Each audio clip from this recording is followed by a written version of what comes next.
So welcome back to the Seek Shank YouTube. So you've obviously seen the title of this video. No, we're not taking Seb's place for the weightlifting house news. We're not doing that. Basically what we're making, we thought it'd be an interesting video to make, is just to speculate on, do we think Sohrab Moradi can make it back to the Olympics? So he needs a massive total basically to get the Olympics, and we're wondering, this is pure speculation, and it's fun to speculate given, where we are in the year. So we don't really know a whole lot. So the reason this kind of sparked this is we saw his 220 kilo clean and jerk a few days ago, and I'll put it up there if you hadn't seen it.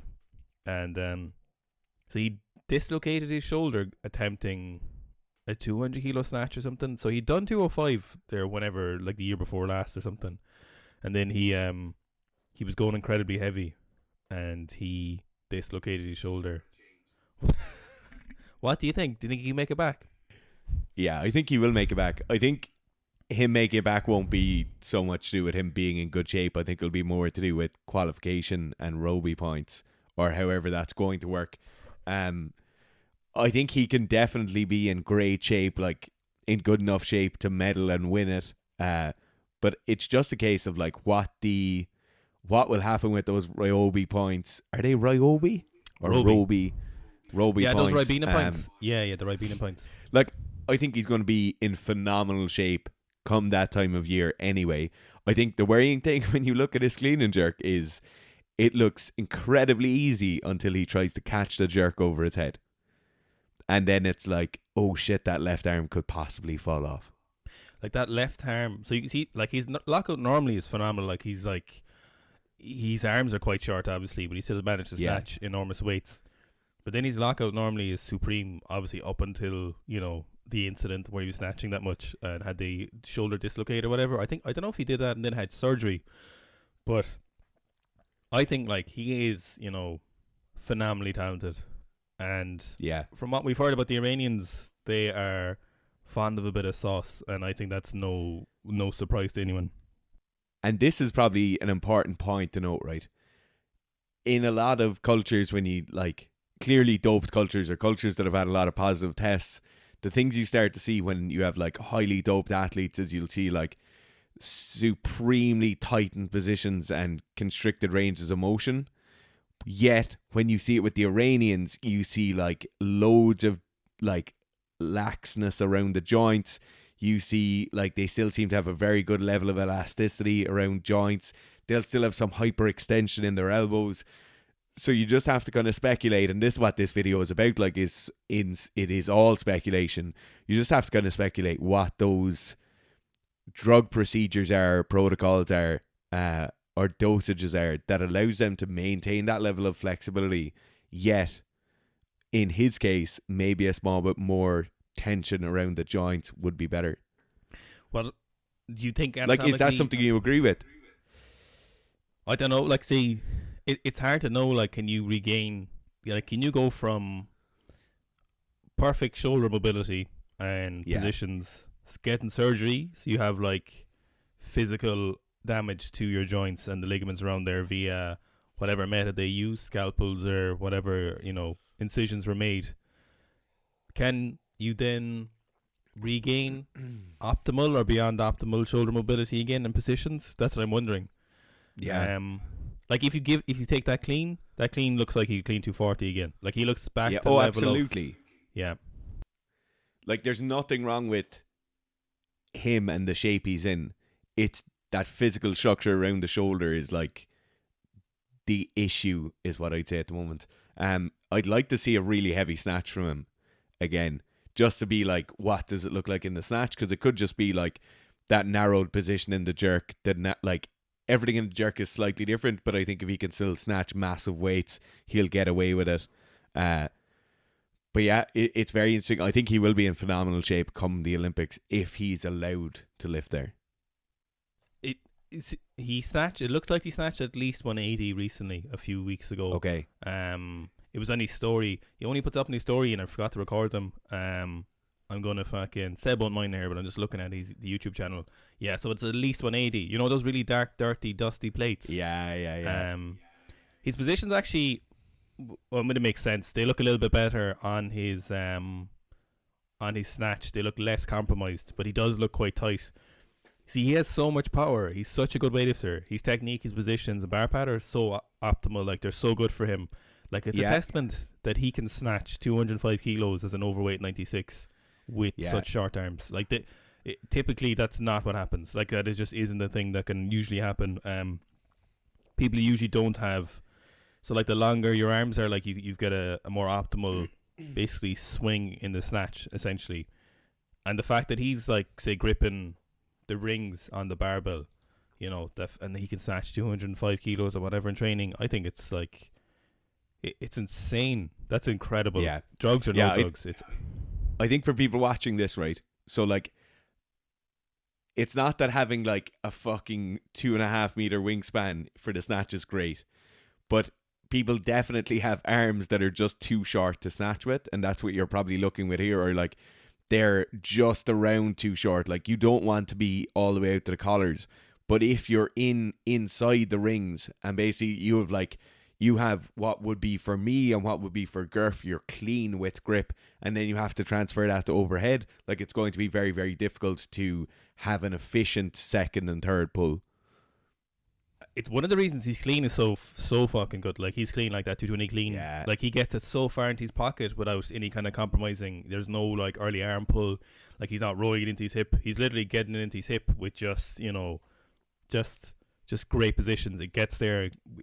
And like, the Iranians always try and get the bar into their hip. They always do. All of them do that. And some of them do it with much less optimal positions compared to usual. Like, a lot of them, that's why you see that huge jump forward with the Iranians. And then you'll see, you know, if you watch Iranians power cleaning, it's going to be that crazy starfish. But it's a really powerful power clean because they're getting it so far into their hip, they can smash, and that's literally all it is, smash that bar, like, and they end up with a huge power clean. But with him, it's also one of the reasons his jerk is so fucking good, or well, used to be so good. Yeah. His That arms short arm. are short arms, you know, but like incredibly powerful legs. Like, we've seen him squat at least 305. Yeah. I think he's going to lift big weights. I don't think he'll make all-time PBs. But in terms of getting to the Olympics or even just being allowed to be at the Olympics, I don't think it'll be anything to do with him being in bad shape or them having a lifter that will take the place and be more likely to get a medal. Like, he's one of the, like, he's top 3 of that 96 kilo class in the world, and he could be top 1 of that top 3. I think, like, given his past performances and like he had that back injury, you know, that Yeah. it remains to be seen what that back injury was, a real or not. And we'll never know realistically. But he supposed he had a back injury the year before last, I think, and then he came back to the Worlds and just annihilated everyone. Yeah. I think he has it in him to hit. So he needs to hit a total, as far as I'm aware, for the Roby points that's like in excess of the world record, but not so far in excess that you'd be like, there's no way Moradi could do that, you know? I think it's something like, I think What's it's like the current world 188. record? Okay. No, I think he'd need to hit like, I think it's like 188, 235 or kind of thing like that, you know? So it's not like, it's well within his personal best. And if you were to say, you know, if he was in immaculate shape and he had an dirty shoulder, you'd be like, oh, Moradi would definitely make that, no problem. Yeah. Like, to be perfectly honest with you, he is the lifter that I'm probably most, like, I'm excited to see certain lifters lift because we're friends with them, or because, like, I've been following them for a long time.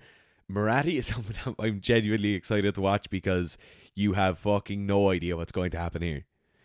You know, like, it could be like the 200 kilo snatch, or it could be like 177, but he runs forward with it. You know, like, he's unbelievably exciting. And I think Moradi is one of the remaining kind of characters. When we did the 2014 reaction, we were talking about how weightlifting used to be this like menagerie of like these random characters from all over the place, and everyone had their own little story, and it's gone away from that a small bit now. Like, not to hold anything against current day weightlifters, but he's very much still one of these dark horses who lives in a country nobody really gets into. Nobody really sees him that much. He doesn't talk that much. He doesn't really do interviews. You know, he really is the kind of like the dark unknown that could come and fuck up the Olympics and win gold, or that mightn't be allowed to weigh in. Miso, remember, I think Miso said he was actually quite nice to him. Was it Moradi Yeah. he said was very nice to him? He said he's the only one in the Iranian team who talked to him. the thing with like Moradi's shoulder injury though is that like if you wanted to get back to just normal hold the bar overhead, you could do all the rehab mobility work and then you can just hold the bar overhead and probably eventually after a year. But the scale of going from holding a barbell overhead to being like, okay, I need to get back to at least a 240 kilo clean and jerk in training, like, and you can't, no amount of like I'm improving my overhead there with like handstand holds and stuff, but I don't have any issues. I'm doing like overhead dumbbell walks with 15 kilos, but no amount of overhead dumbbell walks with 15 kilos or a kettlebell is going to give you structural support realistically for a 230 kilo clean and jerk other than holding that much weight overhead. It's one of the reasons Toshiki had such a long return to sport, to hitting like that to where he is now, and he still have issues for it. So he fractured his humerus or ulna. What's the fucking one of the bones in your arm? I thought it was his radius. Oh, maybe it was his foot. You're dead right. I could be completely wrong. It was his. Yeah, I think it might be his radius, and obviously we still see him twisting with a barbell overhead now. So like, the impact that had on him. Like you can only imagine, a shoulder joint, like a fraction, or sorry, a fracture in your forearm bone, doesn't directly affect the joint, rather than just makes you it's obviously quite sore, like.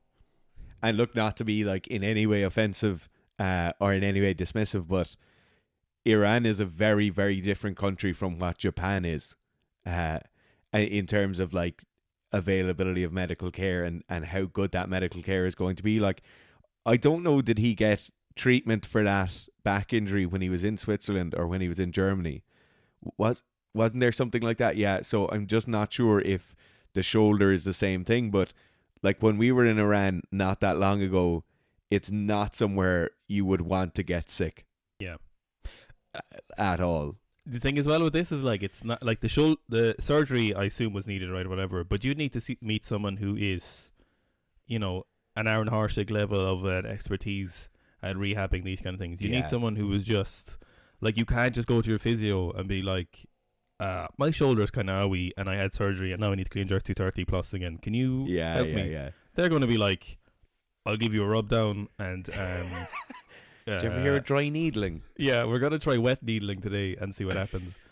I would love to know, and I don't know, like we've no idea about the sports system in Iran. They obviously produce huge weightlifters, but you'd have to imagine they're doing everything in the world. One thing as well on this, right, it seems it's our YouTube. How the fuck are they passing drug tests? I have no idea, Garth. Here, if you ask me what I think the Iranians are on, I think they're on some sort of GH or like derivative of growth hormone, because they all have the crazy power belly and they're all kind of loose and lax. And I think they're on huge amounts of amphetamines. Because when you do the classic Broderick thing of turning off the commentary and looking at them, like look at them in the training halls and they're like twitchy as all hell. They look like meth addicts. So if I was to be asked to speculate, as I am in this video, I would say they're on some sort of growth hormone or peptide derivative or something anyway that's giving them like growth factors and an ability to recover.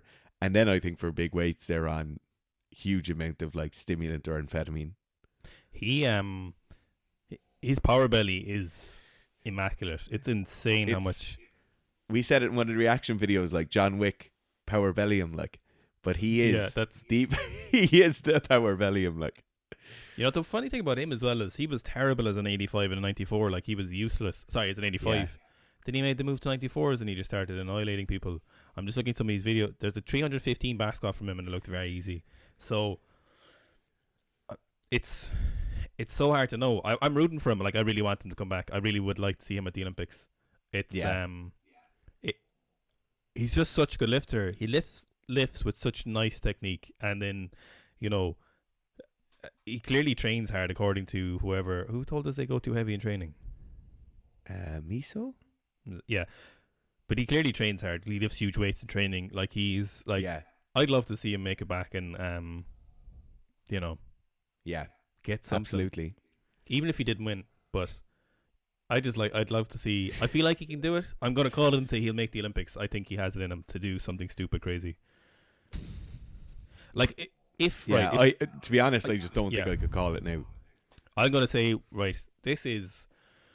So he's obviously in a position where he's like, okay, the Olympics might not even be there in 2024.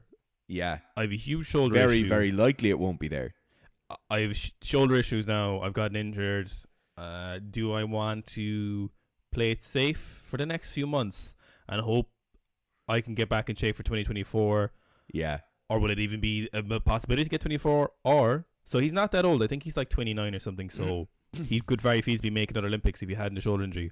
Or would he put himself in a position where he's like, I'm just going to give it absolutely everything for the next few months. If I test positive, it's probably, so if he got to the Olympics, he's probably going to retire anyway. Or if he tests positive, he's going to retire. He's obviously finished then, you know. So if there was ever a position where you can give it everything, you know, or risk it all, you know, for whatever you need to do, like, you know, whatever you need to do.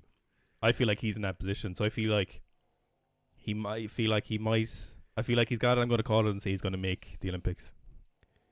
Right. I'm going to call it and say he's going to make the Olympics, but he won't pull off the big performance. I think he could have one huge lift in him. Like, we might see the 200 kilo snatch or whatever the snatch is going to be. But I think then the clean and jerk might just nip him. Like, Miso and Tentao are just going to be on fire in the clean and jerks. If Tentao even is allowed to go. If he goes, yeah. But I do think we might see him. If he goes, I think we'll see a massive snatch. But I don't think the shoulder will be good enough to get there on the clean and jerks. Okay, we're going to have to replay this clip in a couple of months after the Olympics.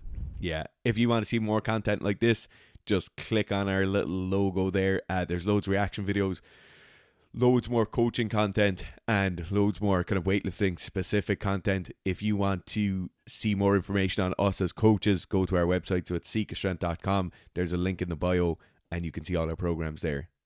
Thanks, guys. If you could, we do appreciate the old algorithm comments. We very much appreciate those. If there's any other topics you want us to heavily speculate on and throw out there, then feel free to let us know in the comments and we will get on it. Thanks, guys.